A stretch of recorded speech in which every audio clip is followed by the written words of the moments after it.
the short answer is that I wrote a custom Python library. Its name is Manum, so it's all programmatic and it's also very bespoke.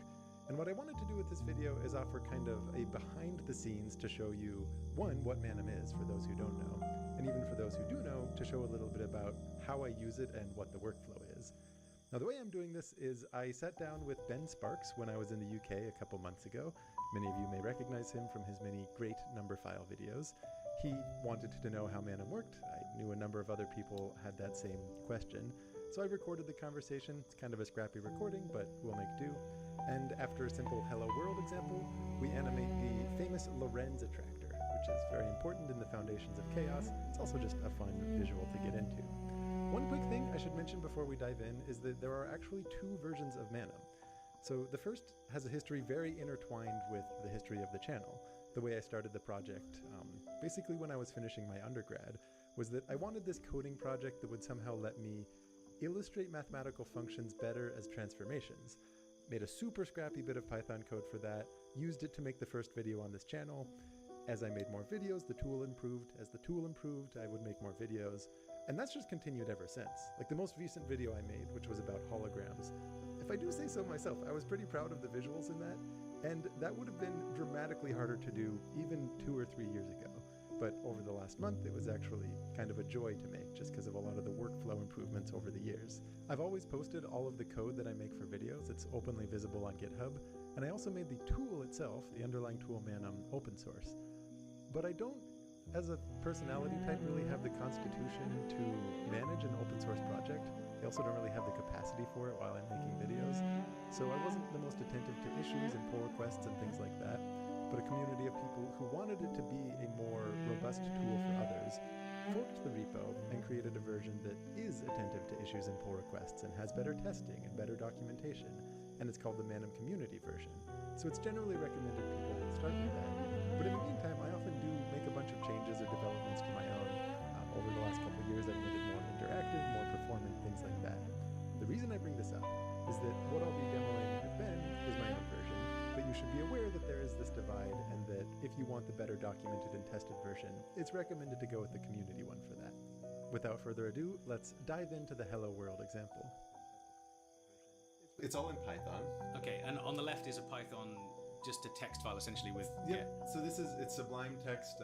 I use Sublime, that's a text editor. We're going to be typing some Python here. I guess just as like a basic sense of what it even looks like to have something up on the screen. Let me get something there and then we can talk through what's going on. Here, I've created a scene.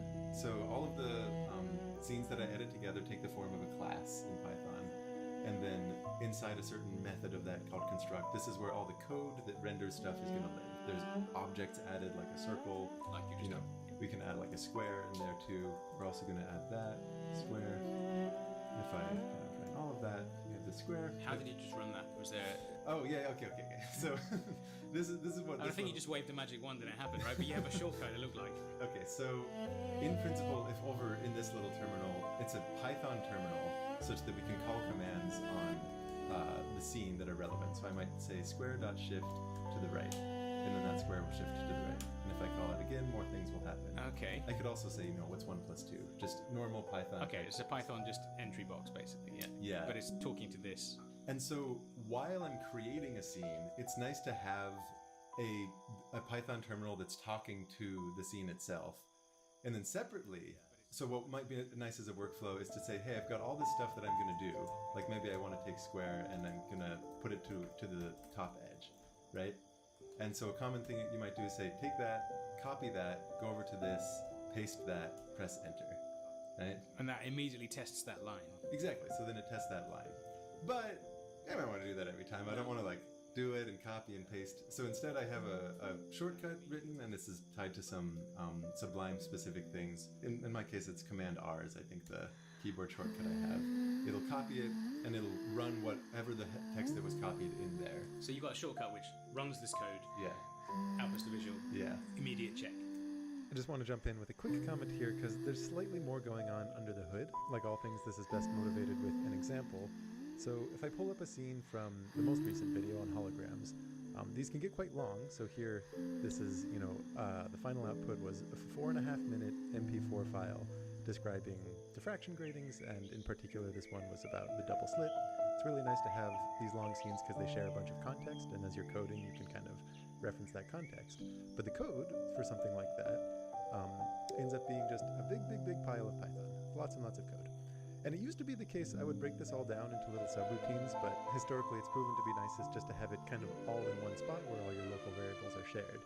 The thing I want to highlight is that if I'm working on the scene and I'm somewhere in the middle of it, so lots and lots of code has taken place, but we're in the middle at this point, while I'm iterating on just one little section, like here I might want to be able to run the code of this section and see what it does. As you could imagine, you might want to tweak it, you might want to change it a little bit. So in this case, let's see what's going on. We've got some graphs being drawn. This like wave kind of showing the red and blue waves fading out a little bit. So maybe I could say, what if I don't want it to fade out as much? I want that to only be 0.8. I want the runtime here to be a little different. I want to be able to run that same section, but in order for that to work, when I'm pasting it in, it can't just literally be pasting the code. It has to revert to the state that the scene had at the start. So it's really running this little thing called checkpoint paste, which basically says if the thing that was copied starts with a certain comment, I'm going to see if I've seen that comment before and cached a state of the scene associated with that so that I can run it. Basically, it's making it behave a little bit more like a notebook, like a Jupyter notebook. Some viewers might be wondering why I don't just have it all in a Jupyter notebook, but I really like having the scene in a single text file and being able to interact with it through scripts and things like that. But this is kind of like a hybridization between just the raw text file and a notebook itself. We could also have some like text on there that maybe literally says hello world. Sounds like a good plan for a hello world function. Yeah. Put that to the top. And that's also something, it's not going to show up on this if we don't have this line.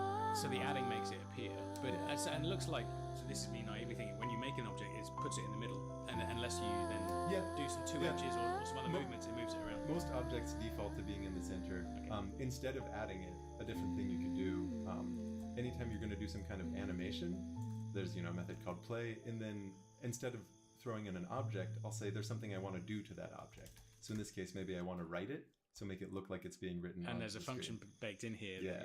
Nice. And I could have some parameters. I'm like, hey, maybe I want that to happen a little bit longer, like with a runtime of 3. Okay, and suddenly anyone who's watched any Man in videos recognizes that effect. Yeah. It's there ready to go. Yeah, that's really useful. Like I wrote that effect, and like nothing else uses that particular effect of having the like edge come on and then fade in the right way. So that's the signature look for it.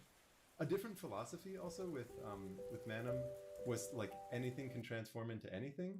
So what I mean by that is, let's say we've got this text. I might say, hey, I want to take the H of that text, and then I'm gonna make it turn into the circle. So that's going to turn into a circle. So you defined the circle already, but you didn't add it anywhere. Exactly. And now you're going to transform the H into it. Yeah, so if we go to this point, the text gets written. What this line is going to do is say, extract the H from that text, and then transform it into the circle. And because the circle was in the middle, it's moved it. It hasn't just put it... Okay. And so these